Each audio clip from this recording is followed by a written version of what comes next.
Hi, it's Krista with KNAC.com, and I've got Buzz from the Melvins here. Hello, hello. Hello, hello. All right, so you guys are out. I just heard a sound check a minute ago. You were playing Kiss. Were we? Maybe. I don't know. I thought those guys wrote that song. Right.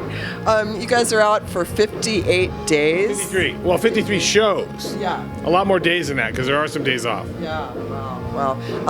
And you're out on tour supporting, and it's so hard for me to say this, Pincus Abortion Technician. I got Well, it. yeah. We kind of figure at this point we're kind of supporting all of our records. Yeah. This We're is not just trying to sell one. right. I want to sell all of them. So this is a 20th anniversary for Trilogy. Somebody told me this. That could be. Yeah. I'm not sure. Yeah, that's probably right. It is right. It's right. My mouth is.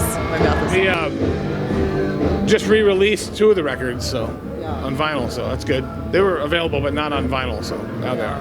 So you guys have always been correlated with the grunge scene. Is that something you embrace, or because you like punk, is it something you kind of throw away? No, none of that bothers me at all. I mean, I don't feel like we're all about what have you done lately. So Yeah. And you're referred to as the godfathers of grunge. don't blame us for this. Okay, it's all your fault. I have notes. I have questions, band questions. Okay. Yes. You guys have been, you and Dale have been constant members since at least '84 for Dale. Since '84, Yeah, since yeah. '84, yeah. And so, how do you pick new members? Is it a democracy? Yeah, I mean, me and him, we really don't argue about anything. Me and him never have. I don't think we've ever had a single massive disagreement about anything. So, I don't know why. It's nothing like that's come up. We kind of agree on most issues, and with the bass players we had, I guess it would have been 13 years ago or so. We had a guy who was in our band, and we had to kick him out because of his extracurricular activities, and we were very discouraged at that point. I mean, to the point where I never wanted to have that happen again. And so what we did was we said that we're not going to have a permanent member like that again because it's just too hard to deal with. Like, if something happens, I'm too emotionally attached to it. Sure. So we said from now on, whatever we do is, me and him do is Melvins, and it doesn't matter. And it's opened the door for a whole lot of other things, like we play with Trevor Dunn, we play with Steve McDonald from Red Cross, we play with Jeff Pincus. We played with the big business guys, and now we tell them up front, that you have your own deal, and we don't make any promises about anything because I'm never going to do that again. I'm never going to be. Doesn't mean we won't play with people for a long time, but I just can't do it. It's too hard. It's too difficult. Yeah. Do you get guys that are like, no, you should keep me for forever? Well, the thing is with the guy that we had to kick out, it was he hated us for a long time, and then what he realized was that, and said to me, was that if we hadn't have done that, he would be dead. Yeah, right. Yeah. And that was the main issue. Had nothing to do with music, So I couldn't have, now we're friends again, and so it couldn't have worked out better. That's good. So, but under those conditions, what do you make that decision, you have to live with it. Yeah. And so you walk away and you say, I'm not going to be part of whatever it is you're doing because it's just getting a little weird and unhealthy. And so we did that, and it couldn't have worked out better. So is it an irritation to hear the Nirvana connection come up for you guys constantly? No, not at all. It doesn't bother me. I think that I don't understand why people would be mad about that. It seems like they talk about us as an influence, which means that our influence was reached on a global level. So. And your fashion, right? I'm sorry? And your fashion? I don't know about the fashion. My non-fashion. Your hair. Yeah. Now, I got to give a big shout out to your wife, Mackie Osborne. She's designed and illustrated albums for Social Distortion, Circle Jerks, you guys, She did the new Tool album. Oh, wow. Yeah. Did the last one or two too, as well. All the hard work on it. Yeah. Well, it's great that she does that. She also plays in a band. She has played music in the past, but she not really anymore. A little bit. She played that bass. Women that are like her, that are willing to put up with me and what I do for a living, don't grow on trees. Yeah, that's true. So if you find one, it's best not to screw that up. And I don't take it for granted. So what, you could put her in on your band? No? Well, it never really came up. So she's got a lot going on her own. So one of the things I was very attracted to was the independence of her and the fact that she didn't really need me. So good. Well, that keeps you in line. Yeah, but I think it's attractive. You know, I like strong women and women that have opinions, and we come together and make a good partnership. And I like being married. I like the whole idea of it. I think it's great. Really good. I like it too. It's awesome. It's a wonderful thing. Like a commitment to the world, sort of.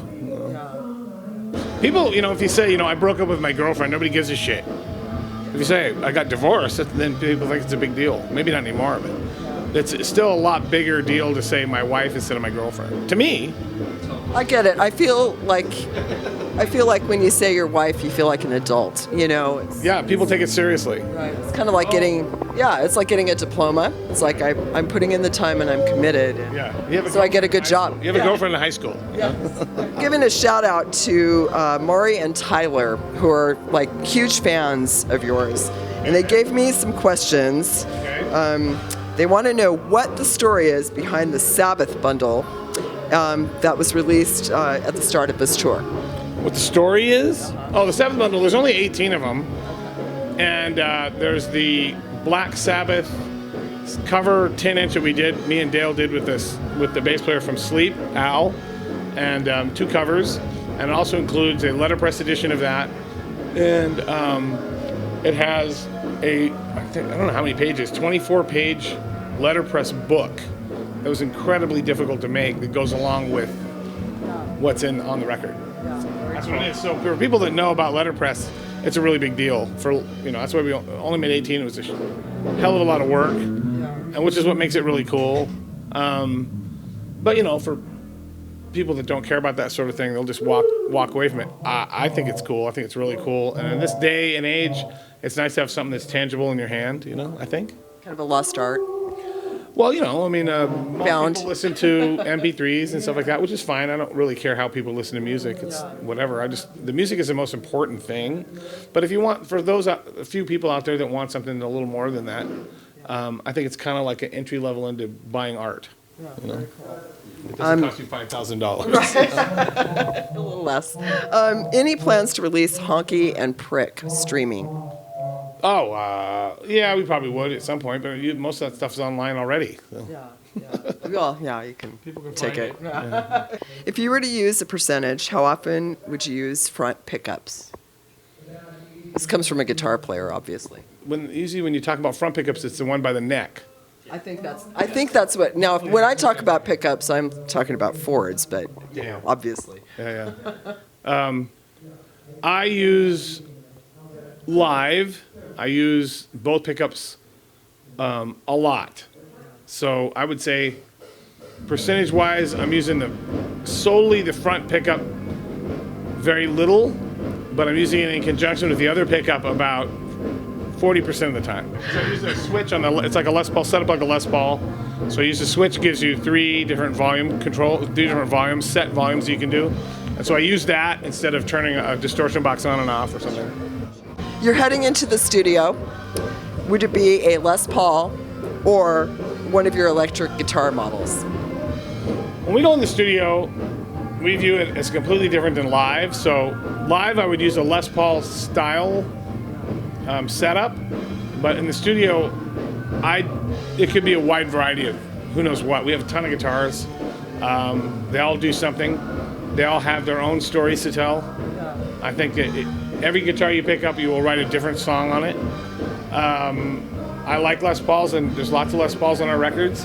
But what's really funny is people will say, oh, I don't like those electrical guitars. I like the Les Pauls like on Stoner Witch. I was like, okay, well, what song, you know? Well, like Revolve, and I go, Revolve. That was a Jackson and a Mustang. So it's not a fucking Les Paul at all. You know, I mean, no idea even what you're listening to. They assume that whatever you're playing live is what you're using in the studio.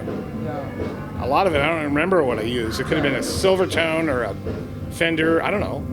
Whatever sounds good at the moment. We just try out all kinds of things and we're not afraid. So.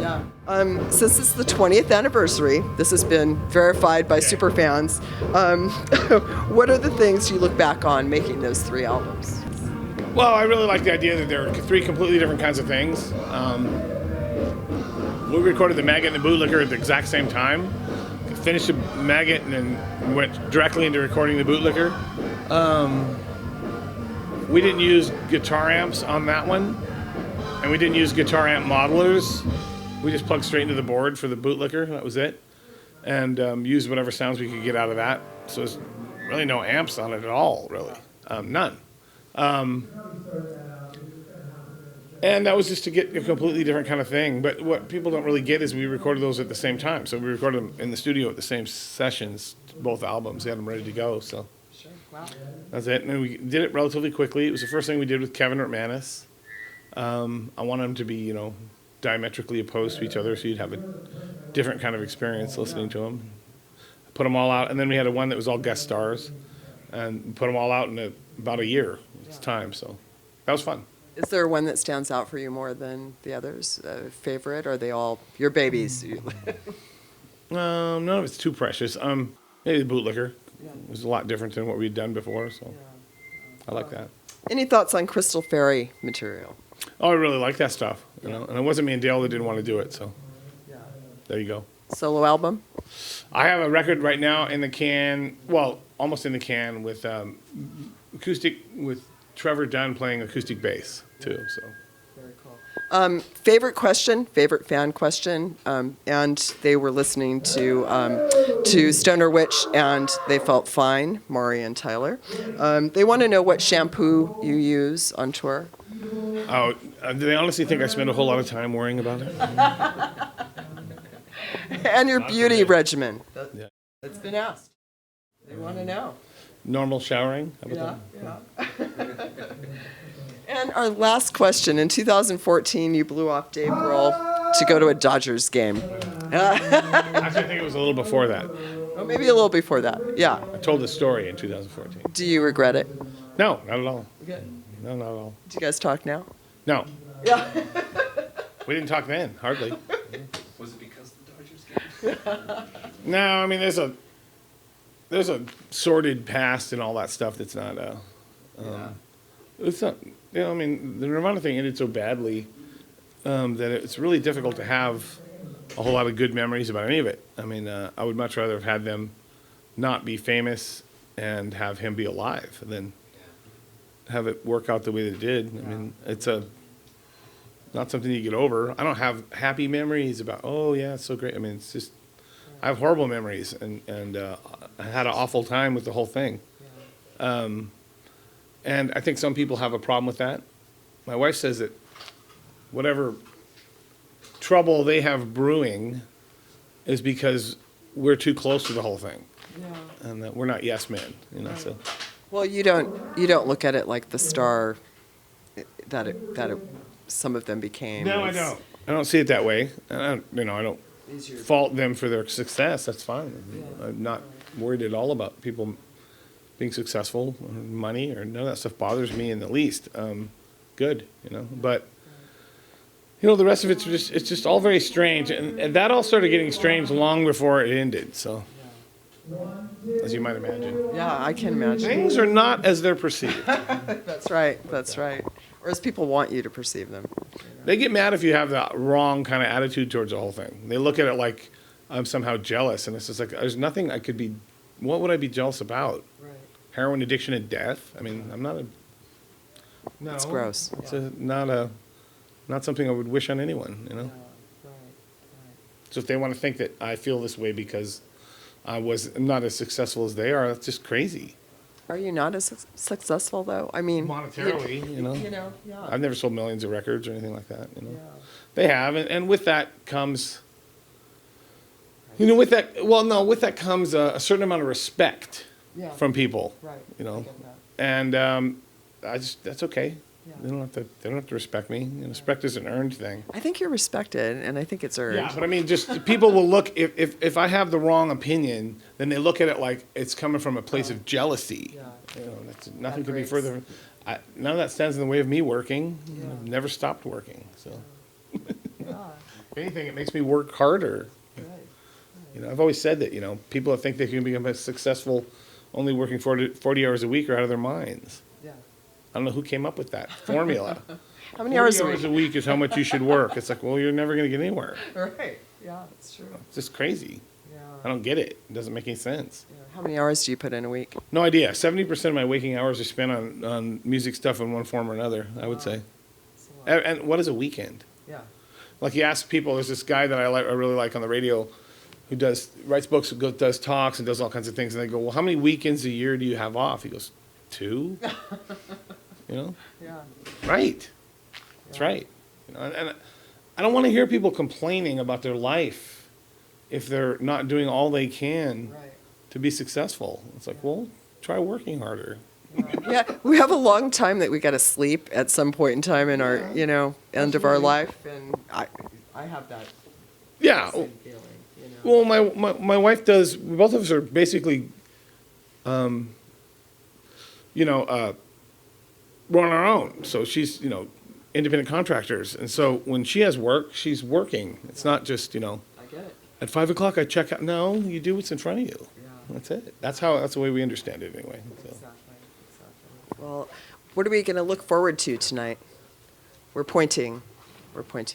Well, it's a really great tour. We're really excited about the whole thing. We're just barely starting on it, and it's really great to be able to tour with Red Cross. We're big fans, and then playing with Steven's really great. And, Dale plays with Red Cross too, so it's just Oh, a couple double duties. Yep, they both are doing double duty, so you got to hand it to them for that. And workaholics. These like it. guys. That's right. Part of the whole thing. Well, thank you, Buzz, so much you. for taking a few minutes with My us, pleasure. and I'm Absolutely. so stoked for your show Thank you guys tonight. for the interest. Yeah. Well, interest. We love you guys. Thank you. It's awesome. Thanks so much. Krista with KNAC.com.